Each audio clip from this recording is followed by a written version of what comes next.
Cambridge English, IELTS 10, published by Cambridge University Press and Cambridge English Language Assessment, 2015. This recording is copyright. CD 1. Test 1. You will hear a number of different recordings and you will have to answer questions on what you hear. There will be time for you to read the instructions and questions, and you will have a chance to check your work. All the recordings will be played once only. The test is in 4 sections. At the end of the test, you will be given 10 minutes to transfer your answers to an answer sheet. Now turn to Section 1. Section 1. You will hear a telephone conversation between a travel agent and a customer. First, you have some time to look at questions 1 to 6.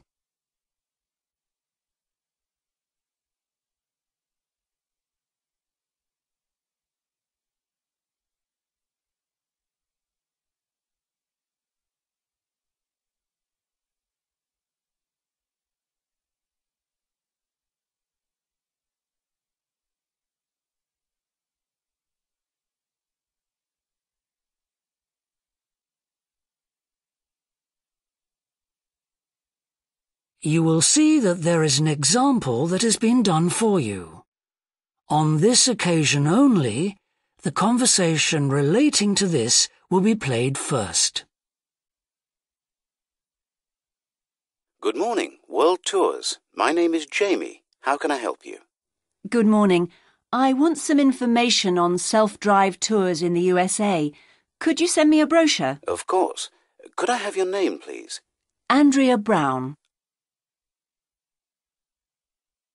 The customer's name is Andrea Brown, so Brown has been written in the space. Now we shall begin. You should answer the questions as you listen, because you will not hear the recording a second time. Listen carefully and answer questions 1 to 6.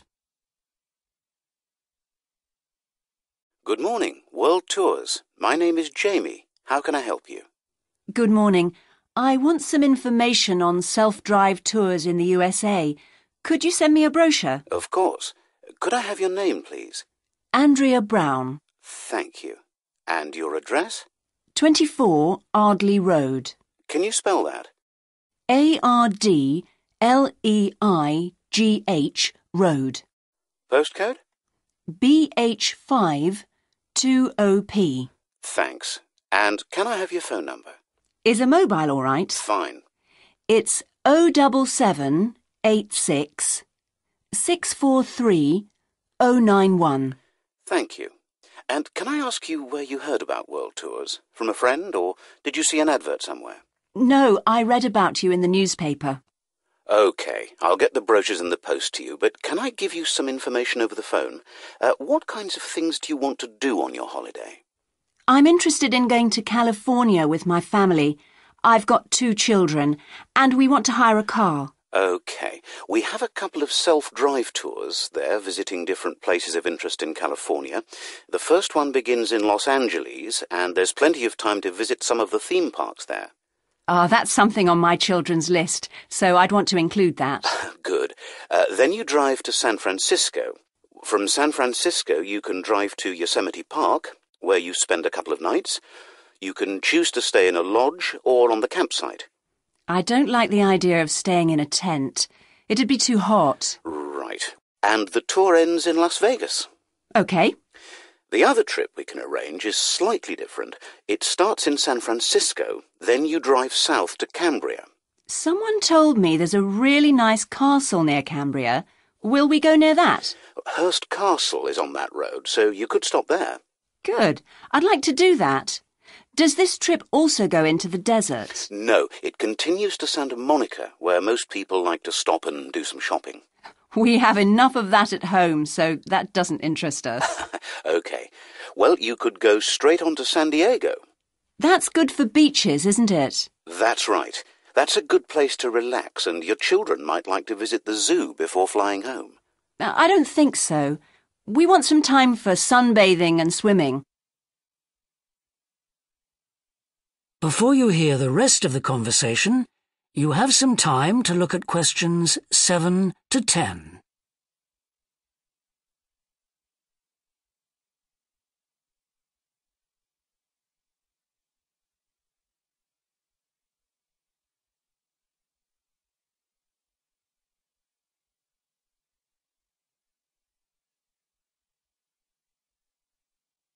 Now listen and answer questions 7 to 10. So, how many days are the trips and how much do they cost? The first one I told you about is a self-drive tour through California, which lasts 12 days and covers 2,020 kilometres. The shortest journey is 206 kilometres and the longest is 632 kilometres. The cost is £525 per person.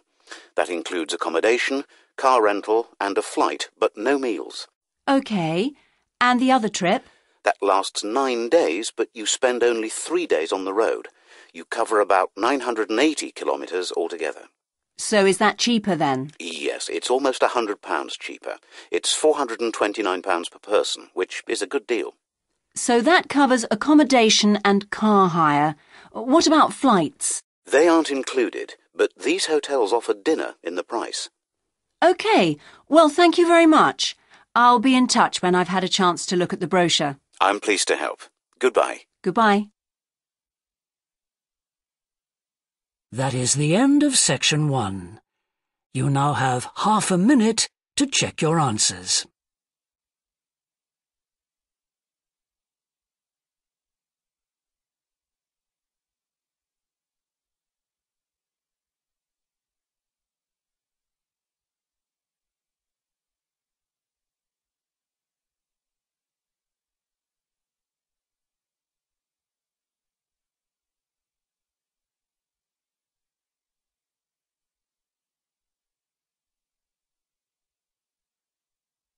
Now turn to section 2.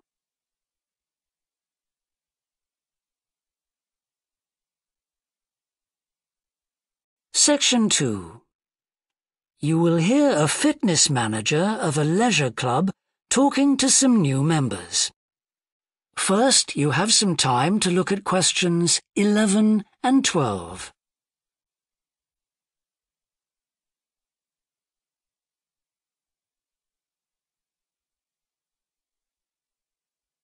Now listen and answer questions 11 and 12. On behalf of LP Clubs, I'd like to welcome you all here today. My name's Sandy Fisher, and I'm one of the fitness managers here. Before we start our tour of the club, I'll just run through some basic information about the facilities we have here, including recent improvements, and explain the types of membership available. Our greatest asset is probably our swimming pool, which at 25 metres isn't Olympic-sized, but now we've expanded it to 8 lanes, it's much wider. This means there are rarely more than a couple of people at a time in each lane. Unfortunately, there isn't space for an outdoor pool here, but the glass roof on the swimming pool is partly retractable, which means you can enjoy something of the open-air experience on warmer days. Our recently refurbished fitness suite has all the latest exercise equipment, including 10 new running machines and a wide range of weight training machines. Each member is given full training in how to operate the equipment, and there is always a trainer on duty to offer help and advice. Although we do have adult-only times after 6 and at certain times at weekends, children are well catered for. Older children continue to benefit from a wide range of tuition, anything from trampolining to yoga. Before you hear the rest of the talk, you have some time to look at questions 13 to 20.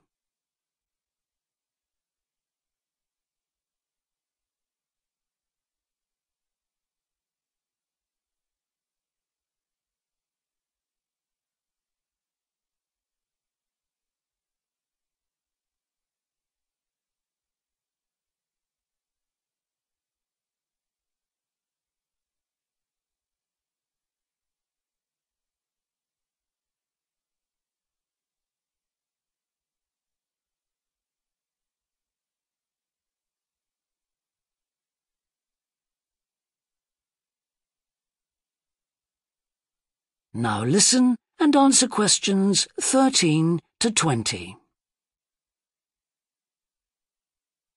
One thing all our members appreciate about us is that we take very good care of them. This starts on day 1 with your personal assessment. You are asked to fill in a questionnaire giving details of any health problems. One of our personal trainers will then go through this with you. The trainer will then take you through the safety rules for using the equipment in the fitness suite. During your next exercise session, a personal trainer will work with you to make sure you understand these. It's very important to do this because we really do want to avoid having any sports injuries. There's a lot more to looking after yourself than simply lifting weights. At the end of the personal assessment, the trainer will draw up a plan outlining what you should try to achieve within a 6-week period. This will then be reviewed at the end of the 6 weeks. Now, I'll just quickly run through the types of membership we have available. All members must pay a joining fee of £90 in addition to the rates for the monthly membership fees. Gold membership entitles you to free entry at all LP clubs. There are now LP clubs in all major cities and towns, so if you travel a lot, this will be a great advantage. Individual gold membership costs £50 a month, and joint membership for you and your partner will cost £75. Premier membership is for professional people whose work commitments make it difficult for them to use the club during the day, and so LP gives booking preferences to Premier members at peak times. This means you'll find it easier to book the sessions at times that suit you. Reciprocal arrangements with other LP clubs are available to Premier members. Premier membership is for individuals only, but you'll be sent passes for guests every month. The monthly fee is £65. You don't have to have any special clothes or equipment when you visit the club. We provide robes and hairdryers in the changing rooms, but it's very important to remember your photo card because you won't be able to get in without it. For people who aren't working during the day, That is the end of section 2. You now have half a minute to check your answers.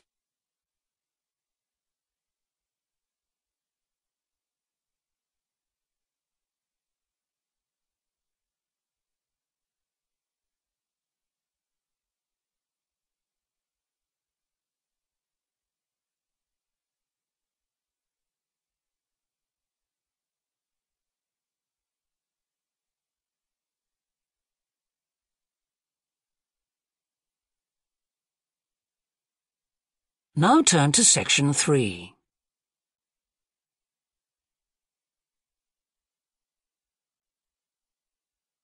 Section 3. You will hear a student called John talking to a professor about a design competition he is entering. First, you have some time to look at questions 21 to 25.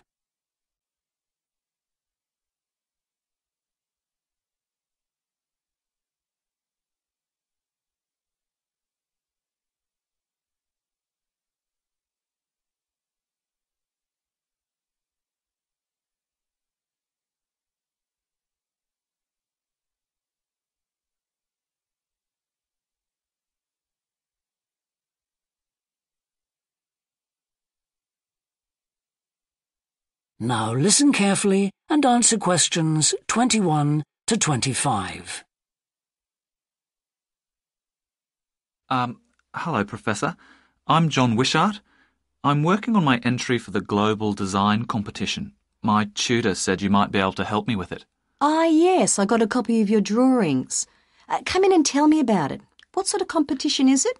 Well, it's an international design competition, and we have to come up with a new design for a typical domestic kitchen appliance. I see. And are there any special conditions? Does it have to save energy, for example? Actually, that was the focus in last year's competition. This year's different. We have to adopt an innovative approach to existing technology. using it in a way that hasn't been thought of before. I see, that sounds tricky. And what kitchen appliance have you chosen? Well, I decided to choose the dishwasher. Interesting. What made you choose that? Well, they're an everyday kitchen appliance in most Australian houses, but they're all pretty boring and almost identical to each other. I think some people will be prepared to pay a little extra for something that looks different. It's a nice idea. I see you've called your design the rock pool. Why is that? Basically because it looks like the rock pools you find on a beach. The top is made of glass so that you can look down into it. And there's a stone at the bottom. Is that just for decoration? Actually, it does have a function. Instead of pushing a button, you turn the stone. So it's really just a novel way of starting the dishwasher. That's right. It's a really nice design, but what makes it innovative? Well, I decided to make a dishwasher that uses carbon dioxide. In place of water and detergent? How will you manage that? The idea is to pressurise the carbon dioxide so that it becomes a liquid. The fluid is then released into the dishwasher where it cleans the dishes all by itself. Sounds like a brilliant idea. Your system will totally do away with the need for strong detergents. So what happens once the dishes are clean? Well, to allow them to dry, the liquid carbon dioxide and the waste materials all go to an area called the holding chamber. That's where the liquid is depressurised and so it reverts to a gas. Then the oil and grease are separated out and sent to the waste system. It sounds like you've thought it all out very thoroughly. So what happens to the carbon dioxide once the process is complete? Not wasted, I hope. Actually, that's where the real savings are made. The carbon dioxide is sent back to the cylinder and can be used again and again. What a terrific idea. Do you think it will ever be built? Probably not, but that's okay. Well, I'm sure a lot of positive things will come out of your design. Before you hear the rest of the discussion, you have some time to look at questions 26 to 30.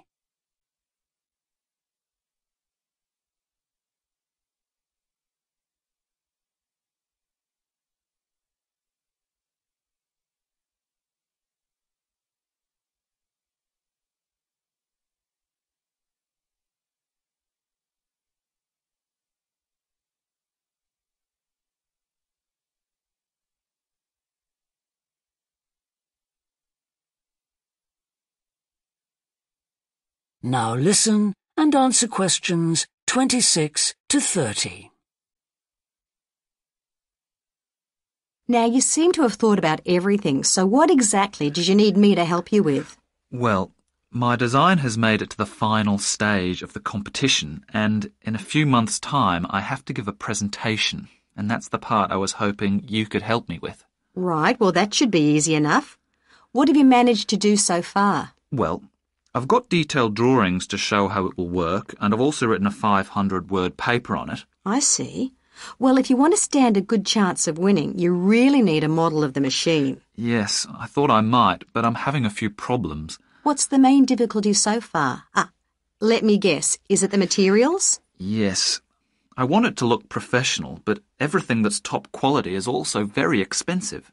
Look, projects like this are very important to us. They really help lift our profile. So why don't you talk to the university about a grant? Oh. I can help you fill out the application forms if you like. Oh, that would be great.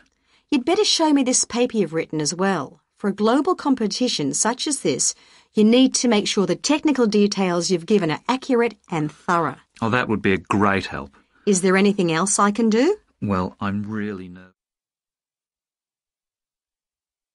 That is the end of section 3. You now have half a minute to check your answers.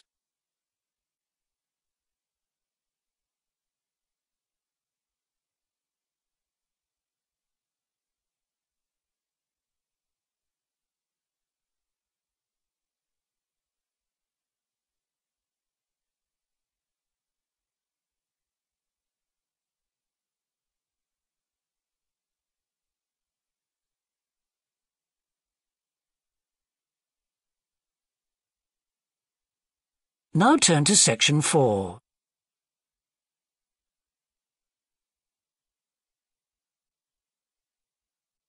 Section 4. You will hear a university lecture about an endangered bear in British Columbia, Canada, known as the spirit bear.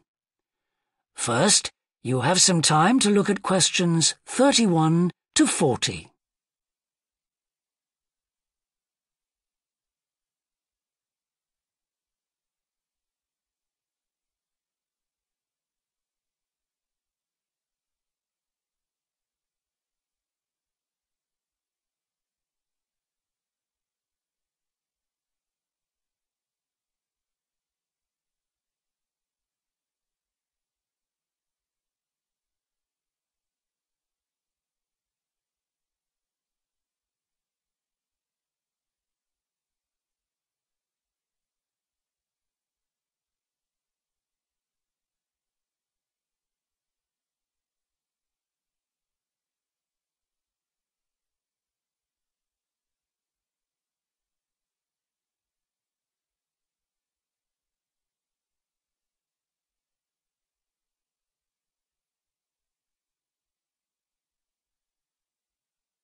Now listen carefully and answer questions 31 to 40. Today, we continue our series on ecology and conservation with a look at a particularly endangered member of the black bear family. 1 in 10 black bears is actually born with a white coat, which is the result of a special gene that surfaces in a few. Local people have named it the spirit bear, and according to the legends of these communities, its snowy fur brings with it a special power. Because of this, it has always been highly regarded by them, so much that they do not speak of seeing it to anyone else. It is their way of protecting it when strangers visit the area. The white bear's habitat is quite interesting. The bear's strong relationship with the old-growth rainforest is a complex one. The white bear relies on the huge, centuries-old trees in the forest in many ways. For example, the old-growth trees have extremely long roots that help prevent erosion of the soil along the banks of the many fish streams. Keeping these banks intact is important because these streams are home to salmon, which are the bear's main food source. In return, the bear's feeding habits nurture the forest. As the bears eat the salmon, they discard the skin and bones in great amounts on the forest floor, which provide vital nutrients. These produce lush vegetation that sustains thousands of other types of life forms, from birds to insects and more. Today, the spirit bear lives off the coast of the province of British Columbia on a few islands. There is great concern for their survival, since it is estimated that less than 200 of these white bears remain. The best way to protect them is to make every effort to preserve the delicate balance of their forest environment. In other words, their ecosystem.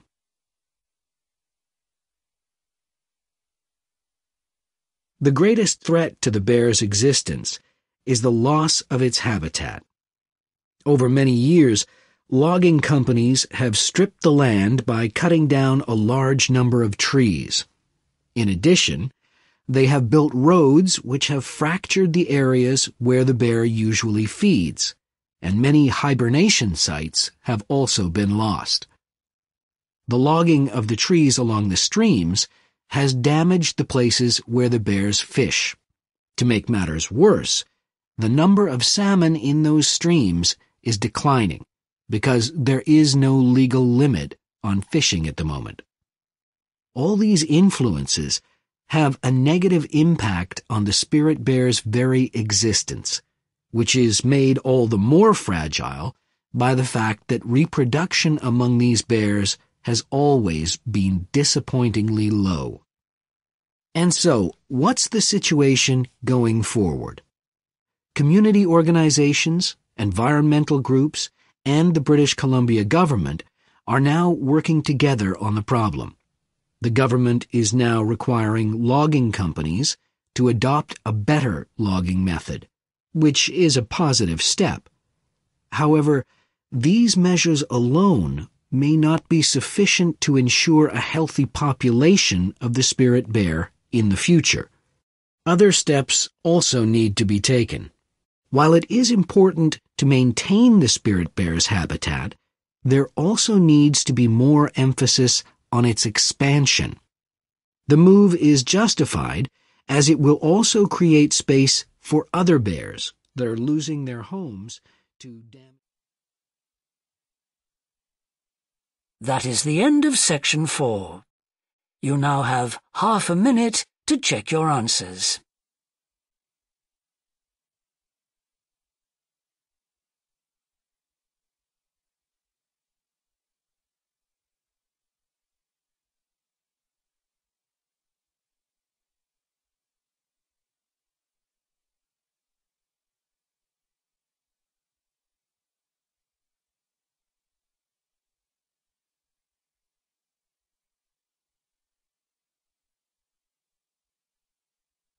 That is the end of the listening test.